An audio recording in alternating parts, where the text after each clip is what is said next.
Era español, había salido de su país diciéndole a su mamá que volvía a su casa rápidamente, que había conseguido un trabajo. Lo cierto es que se tomó un avión y vino aquí a la Argentina. Cuando llegó a la Argentina le encontraron 3 kilos de cocaína. Terminó, como tenía un pequeño retraso, se está hablando de una discapacidad del 49% y un trastorno de personalidad, retraso mental, terminó en la unidad 20 del Borda y allí murió. Pero ¿saben cómo murió? En el medio de un incendio que los penitenciarios dijeron que se había producido por un cortocircuito en uno de los ventiladores. Lo cierto es que esa no era la verdadera historia, porque cuando se pusieron a investigar, la historia era otra. Habían dejado que se incendiara porque dejaban en las celdas de aislamiento, aparentemente los penitenciarios, fumar a los detenidos, y esto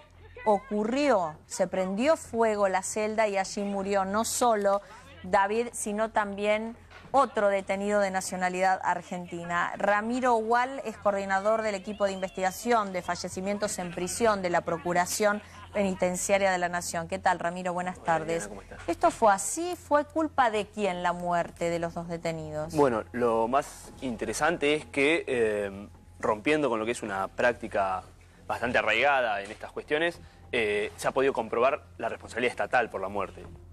Responsabilidad estatal que tiene que ver con un cuadro de negligencias que vos anticipabas un poco recién. Para poner un poquito en contexto, sí. Digo, la unidad número 20 era en ese momento el espacio de detención psiquiátrica, en ese dispositivo a mitad de camino entre lo psiquiátrico y lo penitenciario, es decir, una cárcel psiquiátrica. Funcionaba al interior del Borda, pero no dependía de la autoridad del Borda, era una suerte de comodato entre el Ministerio de Salud y el Ministerio de Justicia, dependía del Servicio Penitenciario Federal, sumamente denunciada por sus condiciones de habitabilidad, por sus regímenes sumamente opresivos. Y en la noche del 31 de mayo del 2011, en las celdas de aislamiento, una de las celdas de aislamiento que precisamente era la celda para cuadros en principio más graves, y por eso era la única celda que estaba acolchonada, sí, para evitar las autoagresiones, digamos, se inicia un incendio. En ese incendio muere el joven argentino que mencionabas recién y por las demoras en la intervención para auxiliarlo, fallece por asfixia David en la celda contigua. Digo, esto que no es materia de duda hoy, digo, que fue comprobado, que fue comprobado, que esta fue la razón del incendio y cómo se causó el incendio el primero y luego la muerte, sí que llegó por primera vez, al menos en el tiempo reciente, a la condena de agentes penitenciarios por sus responsabilidades, por su actuar negligente. Es decir, la culpa lo tuvieron los penitenciarios. Totalmente. Facilitaron esta situación para que las dos personas terminen detenidas. Al menos tres o cuatro cuestiones se dan totalmente comprobadas en el expediente, y por eso hay por primera vez condenas penales contra agentes penitenciarios por esta razón.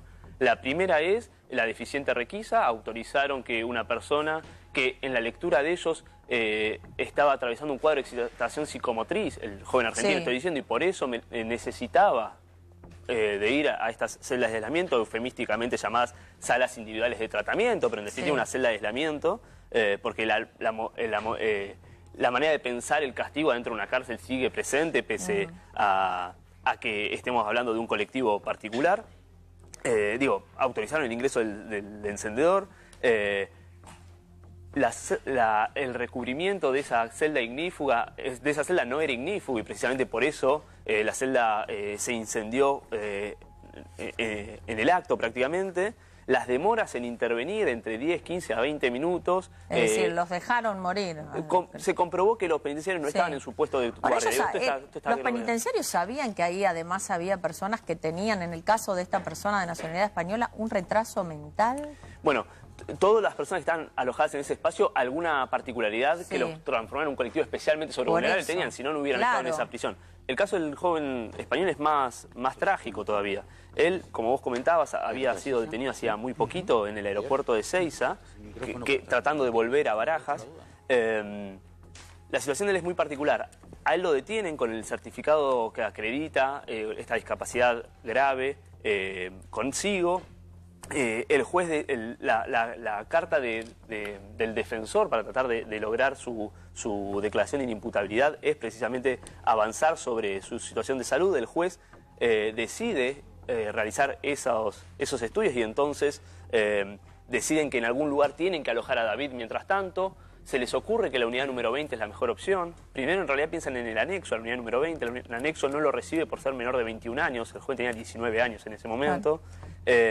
Cuando lo envían a la cárcel psiquiátrica, a la unidad número 20, no lo reciben en el sector de ingreso clásico, lo que se conoce como la SOEP, porque había detenidos mayores de 21 para no mezclarlo. Tampoco lo quieren mandar al sector para jóvenes porque era recién ingresante. Entonces, la mejor decisión que tiene el servicio es aislarlo. Todo fue... Lo aíslan y a la hora y pico muere.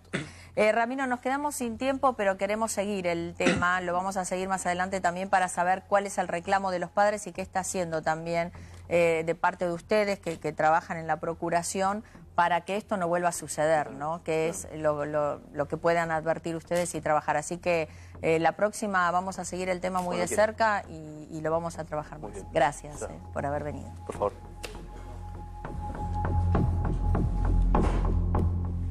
Presta atención a esta imagen. Nos están acompañando aquí Pierre Alcaouri y nos está acompañando Berta Alcaouri, Patricia, que también nos acompaña. Buenas tardes.